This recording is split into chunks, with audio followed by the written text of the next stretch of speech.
back to Inside the Wolf's Den with your hosts, Shaun and Joni Wolfswinkle. Today, we actually have a special guest in the house, Marck de Lautour, our very good friend. How are you, Mark? I'm great, Joni. It's good to be Inside the Wolf's Den with you guys, finally. Yes, finally. Thanks for joining us, Mark. You're just an awesome individual. I mean, you've helped us a ton. I just wanted to kind of give a quick bio on Mark. So Marck de Lautour graduated with a master's degree in international business management from the University of Missouri, Kansas City. He's the founder and CEO of SBD Housing Solutions, a turnkey estate investment firm based in Kansas City area. He has been investing in real estate since 2002 and has successfully flipped over 1,600 homes in the United States of America. His property management firm now manages over 650 rental homes. Mark's team will flip over 250 homes in 2021 and has growth plans in place to reach their BHAG of 1,000 homes flipped in the year by 2024. Wow, it's pretty amazing. His team is now selling assets in multiple Midwestern states with the constant commitment to excellence in remodel standards. Mark, again, thank you again for being with us today. And why don't you start off by giving us a little background about yourself? Oh, look, I think you've done a pretty good job there. This crazy accent hails from New Zealand. So I came over here to get my degree, my MBA at UMKC, as you mentioned, Joni, and fell in love, got married, and stuck around. I kind of fell in love twice. Once was with my beautiful wife, Sarah, but the other was with real estate. When I read Rich Dad, Poor Dad, truly changed my life. I know that may sound like a broken record because it seems like every real estate investor starts there. But when I read that book, I knew that was what I wanted to do. The stock market just did not appeal to me. I felt like I had no control. It didn't make much sense to me. And I felt like I could, not only accumulate wealth, but also have it spin off positive cash flow. And that's really been my life's passion since then is, really chasing real estate. And, what I see our goal now is to try and help more people do the same. Awesome. That's awesome. You were also, you're being very modest because you're also a tennis star, correct? Is that? I was a tennis. Yeah, I play more golf now than tennis. But yeah, tennis is what brought me to America. Yes, came over and was lucky enough to. Someone said, "Why did you come to America to play tennis?" And I said, "Well, not sure if you guys know this, but the NCAA system is very unique, and it's the only country in the world that actually pays athletes and with scholarships to be able to get university paid for them. So I got my undergrad and my MBA all paid for by the great state of Missouri." Nice. So, we've seen you grow over the years and, I mature as a business and a business owner, and it's been remarkable to see what you've done. And I just reading Joni read your bio, I didn't realize you were up to that many homes already, but we're going to get into because I think that's remarkable to do 250 homes now and then, keep progressing over years. So what do you think over the last several years has contributed to that growth and maturity in your business and you as a leader?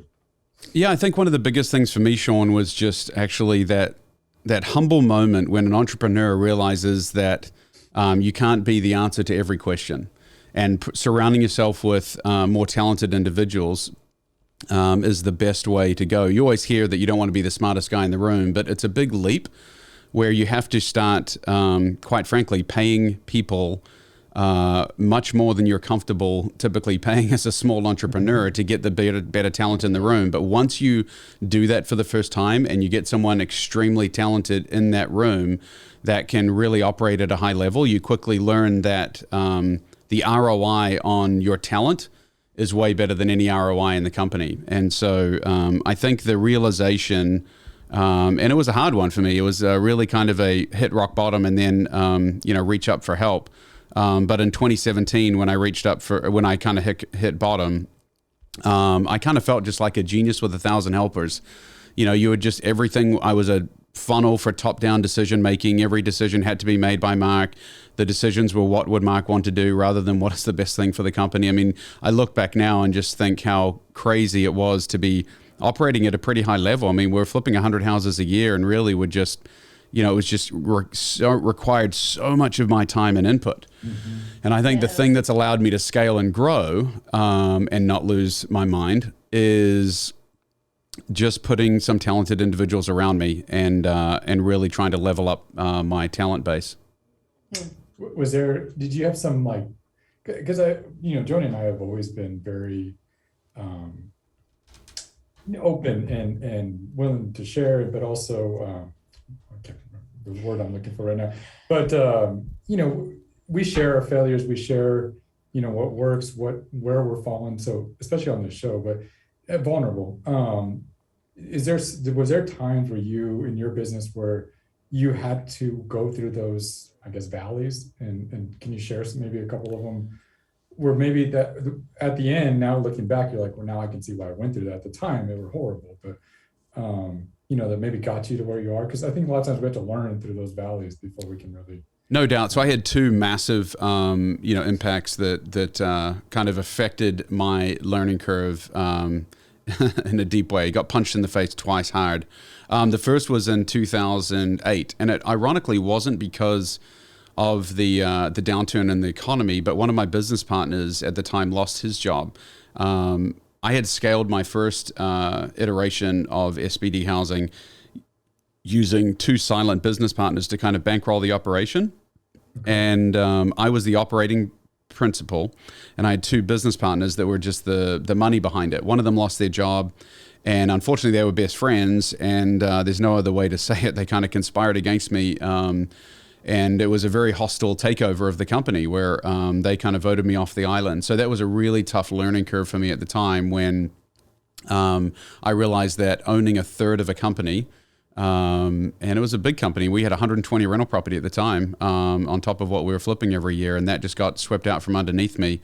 Not wanting to, get tied up in litigation for years, I parted ways and just started over. So I think the misconception there was, okay, I'm never getting into business with anyone else. I'm just going to have to, part of what makes you stronger, and this is a good takeaway for your audience because it has something that I've seen all the way through, and I'll relate back to what just happened to me. But what I've realized is that the strength of the CEO or the strength of the entrepreneur will eventually become the weakness in the company.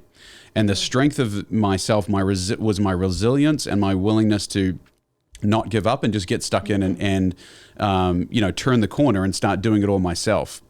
The problem is that became a weakness of the organization because I thought that I had to be the answer to every question. So, that became, the weakness in our company. Similarly, right now, one of the weaknesses in our company is finance, and not the strength of our financials, but the way that, trying to scale and grow a company into multiple states, it requires much more capital than what Marck can just deliver on my own. And because the strength, quite frankly, is that I've always had a pretty strong personal financial statement, a good balance sheet. I've always been very bankable. But as you continue to scale and grow, I mean, you see that our projections of going from 250 in 3 years' time will be at 1,000 homes. Mark's going to run out of cash, And so the strength of my operation is now becoming the weakness, and I've now got to solve for that new problem. So it's an interesting nuance because, and although those are two examples from me, I think if any entrepreneur looked at themselves clearly and the reason is very simple, that everyone's working on their weaknesses. And so when you have 3 or 4 weaknesses, you always go work on them first. And then and only then do you turn around and look at the strengths, that become your weaknesses. And so I don't know if you guys can relate, but there is sometimes your strength can be what ends up being a weakness for the company. Sometimes it's investor relations, like I was always handling investor relations. And so that was a strength of mine. It was very easy for me. But then when it came down to it and I started incorporating other people, they would say, well, where's your your best standard practices and your written procedures for reaching out to owners? And I'm like, well, I just do it. And so it's another example of if you're just doing it and you don't have written procedures and manuals and scopes of work, that's typically where you fall. That's awesome. Because yes, we can relate a lot to that because I think we have gone through those same scenarios. And every time we brought in a business coach, I was always the bottleneck to the entire organization. Because certain key things had to come through me, and once I let those go, it's amazing how far things can, how quickly and how when you have the right people, like you mentioned earlier. But it can just take off. And well, that was my amazing. next, yeah. And so to pivot, that was my second. So the first one was getting punched in my face, was the business divorce. So then I'm back up and running. The second one was when I finally it was too much. I mean, we were flipping 100 homes a year and everything was on me. And although I do, as you guys both know, I pride myself on being there as a dad and a husband and father. It's important to me. I was just burning myself out because I was all things to all people. And so that's when I reached out, and my lifeline was a very good friend of mine, Chris Johns, who's come on board as my COO. And that was a massive step because now I'm like stepping back into, okay, I'm kind of having a partnership of sorts with, now a really good friend of mine, and obviously our wives enjoy spending time together. And so it was a big challenge or a big opportunity for us, but at the same time, quite nerve-wracking, being able to cross that threshold from friends to business partners and having him come on to the, as an employee of the company. And so that has worked out very, very well. We put out some good guardrails. A big transition point for me was reading the book Rocket Fuel, part of the Traction series.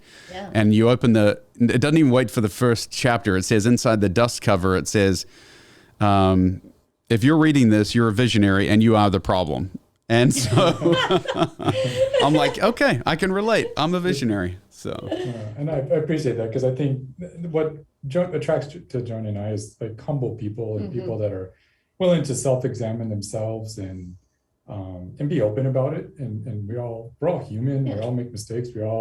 And I appreciate that about you, because I think you look at yourself first and where can you grow, and I appreciate that. And you talk a lot about hanging out with higher level people, right? And that's kind of how we met you, is through our mastermind and people like that, solid individuals like that to help you grow. I know we hired our COO because of you, who listened to your story. And so, I mean, we collaborate together and look, we're the better turnkey providers in the US. So so thank you for taking that step first. Mine was out of necessity. Yours was out of choice. But no, it's essential, right? I mean, a COO in any organization makes sure that the visionaries have some kind of traction underneath them with accountability and process and automation and systems. And the accountability is a big thing. Most visionaries are not real good at accountability because they've just driven. I mean, they just drive themselves and they're surprised when others are not equally driven. And so you kind of set yourself up for disappointment just thinking, hey, I work my tail off. Why are you not working your tail off? Right. But, if they were, they would be working for themselves. Correct. Well, I have a question, and you can be as open as you want with this question because I know it's a little personal. I always ask questions for myself on your show as well, because I would love to know, since he was a friend because I think Joni and I struggle with this at the time, because you spend so much time, right, with your COO, it becomes a friendship. But can you share some of those guardrails to keep that, safety and how did you guys come in talking about that as far as like the friendship part and now the COO part, and do they have to separate now, or how does that work? Yeah, so ours is a unique relationship, and so for just some background, he was a friend of mine for about 9 years before he actually joined the company, and so we were golfing buddies. He would live down in Phoenix. I'd travel down there to see him, play golf together. It was so weird. We talked business, but had never even contemplated. He had never mentioned, "Hey, I want to work for you." I'd never said that I'm looking for someone.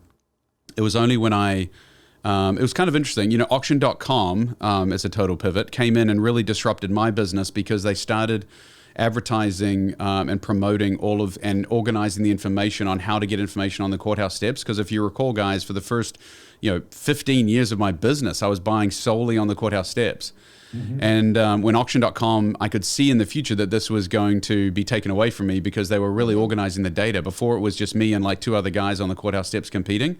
Suddenly there'd be, now there's like 20 to 30 people. And so clearly that was an acquisition method that was getting taken away from me. So I knew I'd have to jump into the whole sales and marketing business, where we are now, like sending out postcards and flyers and billboard campaigns and television campaigns and radio advertising, all those kind of things to try and drive the phone to ring and then get that phone to an appointment and the appointment to contract and contract to close. I mean, it's now a process, and that is not who I was as a person. So Chris being a sales and marketing guy and managing high-powered sales teams, I knew he would be someone that I could talk to.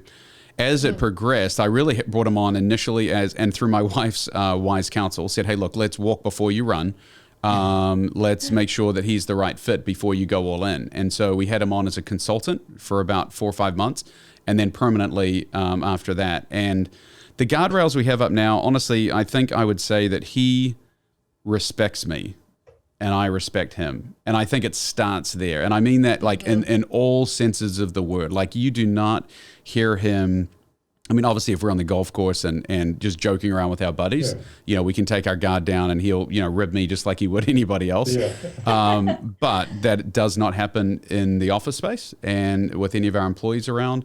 And we respect each other's position. He has a healthy respect for what a visionary does, and knows that he stays in his lane and just is here to run really, really hard. But he just has a deep, the thing that we share, which I think is common, is that we both just hate to lose, like more than anything. Like we want to win, and driving that at the very core, we love to win together. And the other thing that we set up as a guardrail was internally as a business, if we ever disagreed, we used the traction and rocket fuel model, which was the visionary and the COO have 1 vote each, and they're locked. The COO actually, is the breaking point. And I said, look, if we're ever, if it comes down to an operational, tie where we're wondering what to do, then you win and you'll have my input. But I will trust in you to move forward. So being centrally aligned is important, but giving him some grace to fail, I think was important. Not just understanding that he wasn't a real estate guy beforehand and had to learn that. And so I gave him grace to fail and patience. But I think ultimately it just comes down to respect. You respect each other's position and try and build each other up. That's awesome. Yeah. Have you had one of those points yet where you've had to points of disagreement surrender to him yet? Yeah, we have, honestly. Around hiring, around budgets, advertising budgets. There's oftentimes when that's what makes it healthy, right? Yeah, I mean, look, he's pushing the limits and making sure that he knows that we have to hit big goals. I mean, you don't get to 1,000 homes a year by not spending advertising dollars. And so, we very clearly have some big goals set ahead of us. The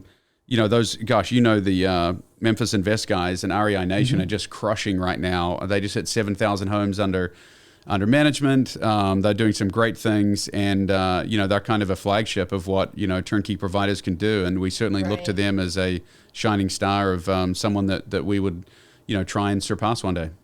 Yeah, absolutely. Well, now talking a little bit about that, I know you're in several different markets. How do you do that? Working remotely, rehabbing properties, and growing your property management side? Well, that's one thing, Joni, that is very unique is as a turnkey provider, you've got to do 2 things. You've got to, 4 things, right? You've got to acquire, you've got to rehab, you've got to property manage, and then obviously sell.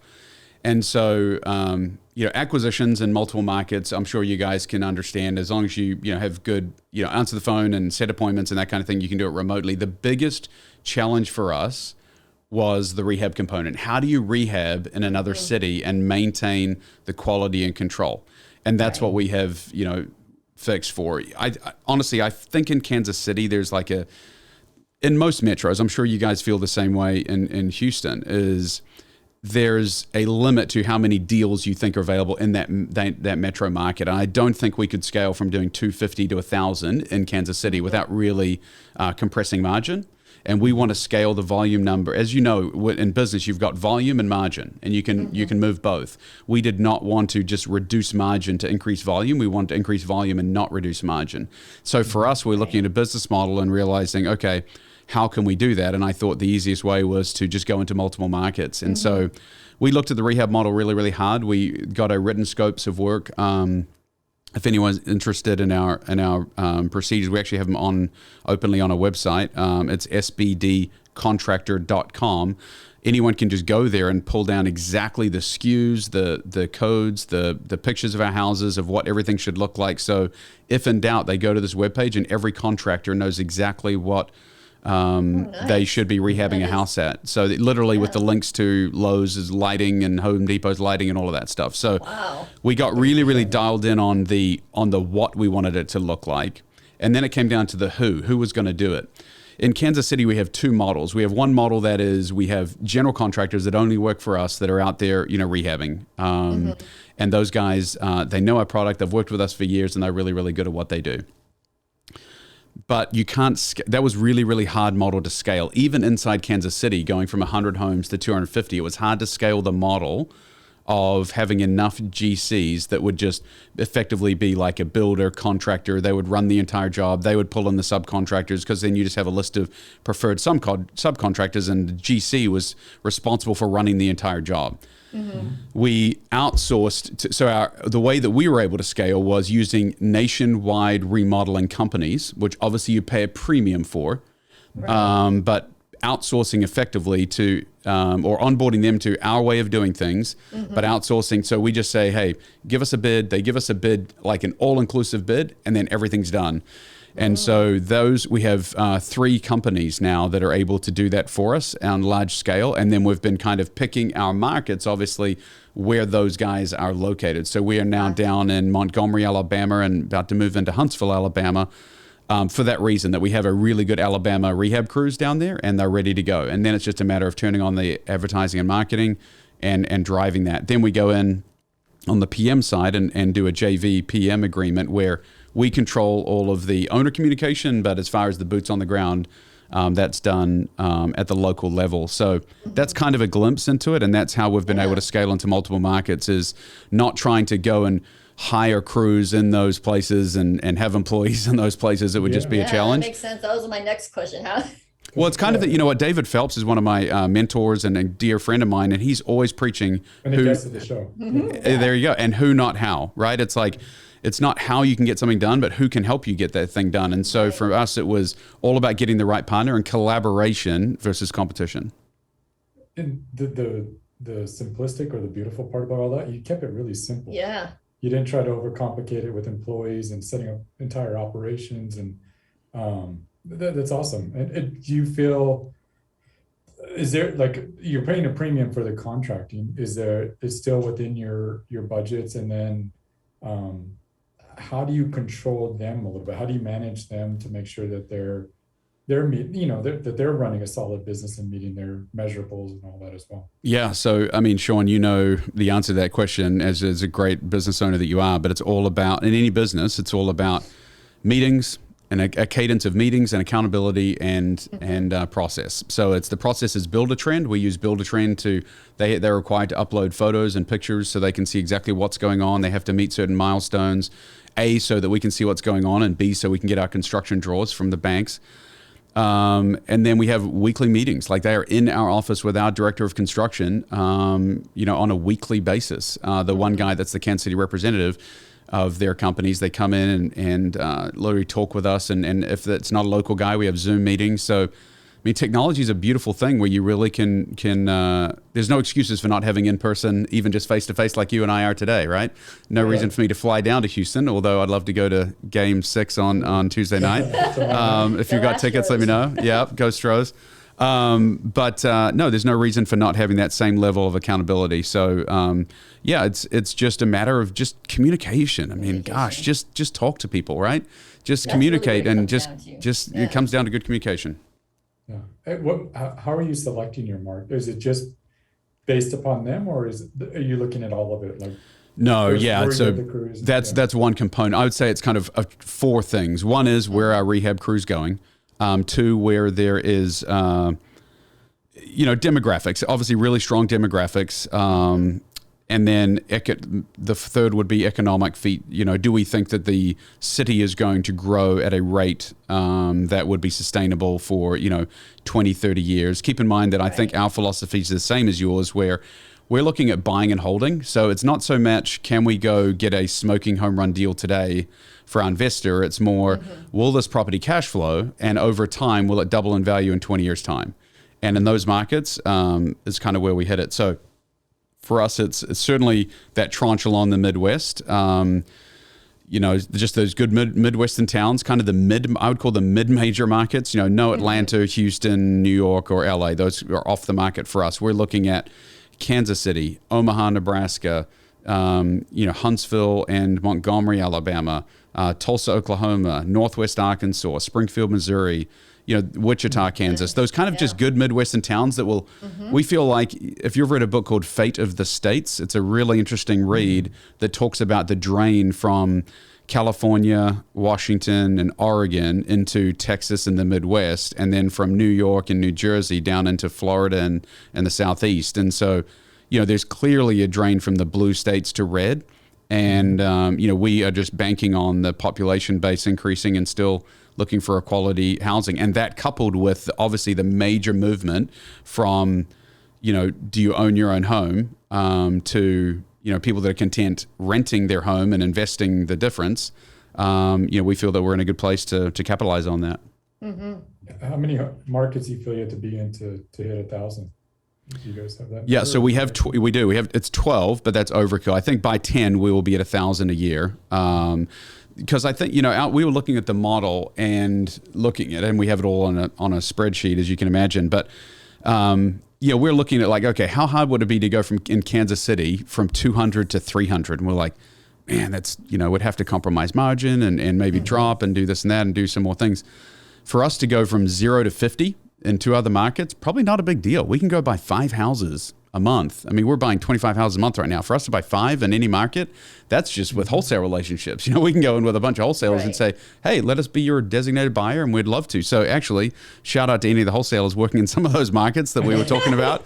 Please reach out. We heart wholesalers, and actually, we're proud to say we actually paid out over $1 million in wholesale fees last year, Shaun, which is not some people see that as a big line item. I see that as an awesome way to work together and collaborate with other people that are taking the time to become really good at real estate. That's awesome. Yeah, that's cool. And talking about capital to finance these deals, are you looking for private lenders? How do you finance your deals? Yeah, so twofold. One is we've always been strong with local banks, and we continue to be.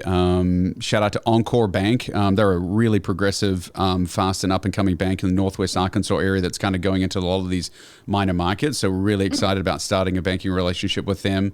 Community America Credit Union in Kansas City has been wonderful. And these are lenders that give us basically across the board 4% construction loans up to 80% LTV. Now, having said that, there's still some money down out of our pocket.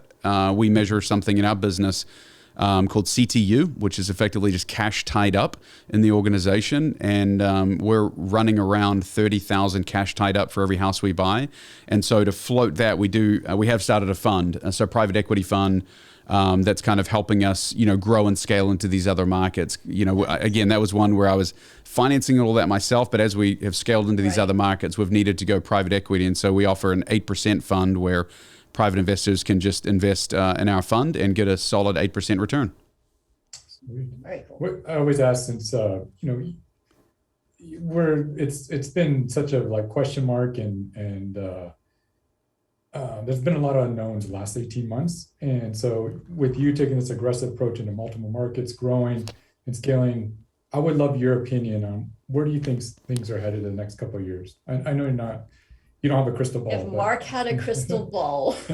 Yeah, that's kind of my business, right? As CEO, right? You've got to be looking and listening and reading and analyzing. I'm bullish on real estate. So I believe that the next 18 months, you can still flip.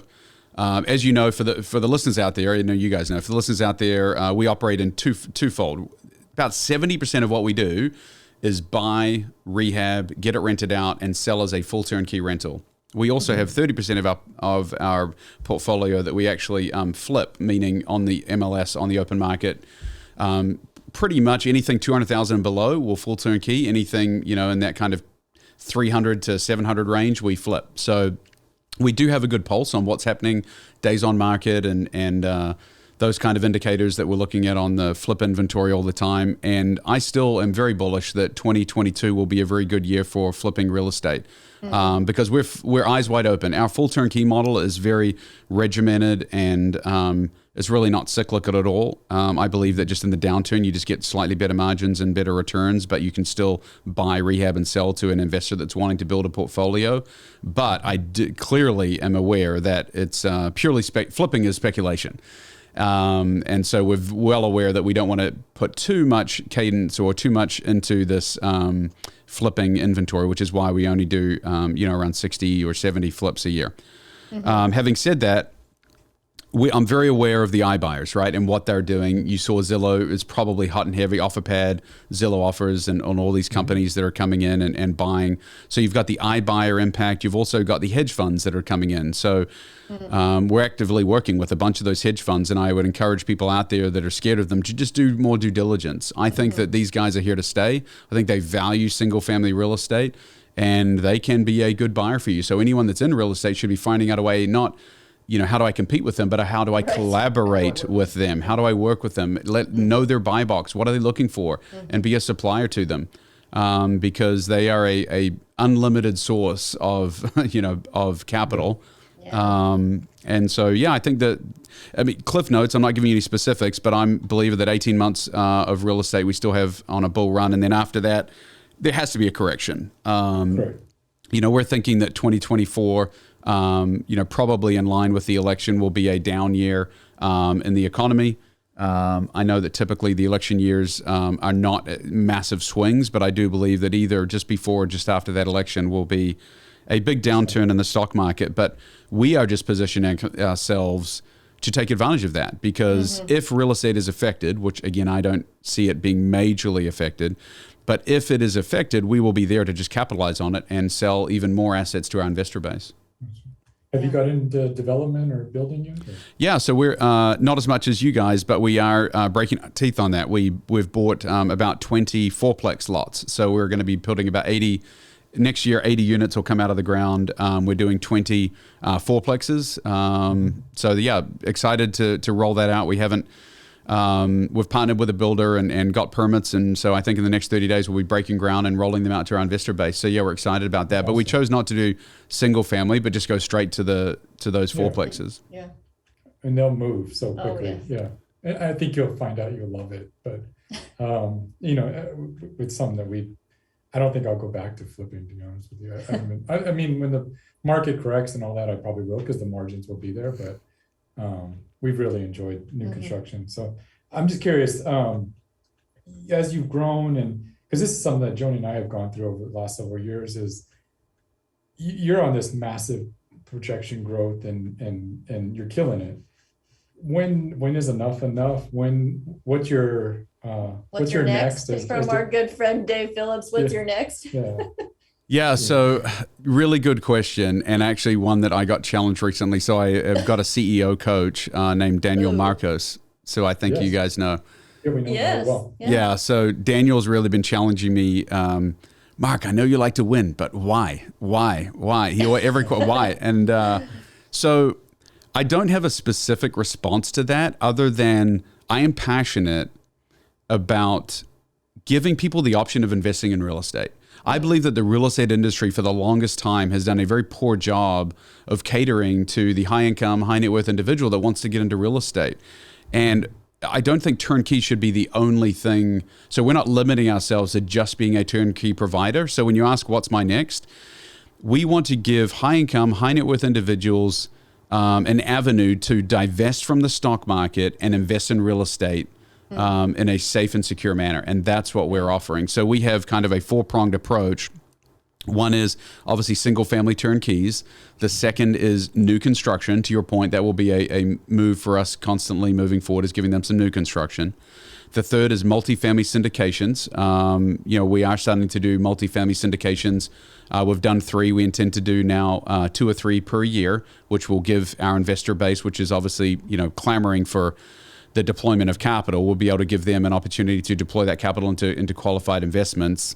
And then lastly, obviously the security of just a real estate backed fund, which is our 8% fund. So, I believe that the stock market is frothy, and I think that there will be a correction coming sooner rather than later. And so we just want to be there to help people divest. And I want to scream from the top of my lungs, because although they call this asset class alternative investments, I kind of hate that term, because It's like, we're not an alternative. We are the thing that people should be doing. The stock market's the alternative. But unfortunately, everyone is indoctrinated from the very first day they step on a job site. What is the thing you fill out on paperwork, right? Okay, we'll do a company match of 3% if you put your money in the stock market. It's like they're coaching you right from the get-go that that's the way to wealth and retirement. And I just want to buck that trend, guys. I'm passionate about telling people that there's a better way. And I think we don't have to beat our heads against the wall. You will see me with more strategic alliances and more partnerships and, working with and through the collaboration of other, really talented individuals rather than us beating our head against the wall on rehab. When I say we're going to do 1,000 homes a year, we don't necessarily have to rehab 1,000 homes a year. I would love to be the ideal provider where other people are rehabbing. They meet our certain criteria, and then we can just be the sales and dispositions arm for that entity. So, yeah, there's big goals ahead. But yeah, well, I'm excited. I'm still passionate about it. I've kind of got a 5-year runway before I see myself doing anything. The kids can be in college before I want to start traveling or going around and doing a whole bunch of my next. But in the meantime, I'm here to beat the drum that the stock market is gambling and speculative, and real estate is about the safest security out there. So let's get into that safe real estate investment vehicle. Yeah, well, as you can see, Mark knows his stuff and he's passionate about real estate. I'm excited of where you're headed, Mark. You've truly been an inspiration to a lot of us. So thank you so much for sharing with our listeners today. Any last minute thoughts, advice? Can you share how people can get involved with you? Whether either on that 4-prong approach or, just how they can reach out and research you more. Yeah, sure. So I appreciate that. I do have a podcast, Mistake Free Real Estate Podcast, and we're trying to get those likes and subscriptions just like anybody. So if you want to jump and start there, you can absorb some more of my content. And then I'm also on Facebook and LinkedIn, pretty much accept all those that want to kind of jump on and follow. So again, Marck de Lautour is my Instagram, at Marck de Lautour. And then, LinkedIn and Facebook. Happy to begin building that audience. I feel like now I'm finding my stride, and it's kind of that next, guys, it's like, Chris is really running the business, right? Operationally doing great. It's kind of giving me time to think. I'm reading right now a great book, which I would highly recommend for any business owner, called The Road Less Stupid by Keith Cunningham. It's one of the best. I think it's the best business book out there. Oh my gosh. How have I not been referred this book sooner? I'm kicking myself. But at the end of every chapter, do you remember what he says at the end of every chapter, Shaun? Stupid. At the end of, sorry, I shouldn't have put you on the spot. So at the end of every chapter, he says, now go think. You'll thank me later. What was the thing that he says about something? Well, that was stupid. And I think that the key thing he's trying to get across is that it's easier to do than to think, and thinking is really, really hard, and it takes time and quiet. And to quiet yourself from the noise and start thinking about your next is really important. And so my clarity of thought and clarity of vision is purely because Chris has stepped up in his COO role and allowed me that time, to go think. And it's been a big part of our success recently, is just him running the company and me being able to take some time to breathe and think about where we're going to go and take our next. Awesome. Well, thanks again, Mark, for joining us today inside the Wolf's Den. Appreciate it, guys.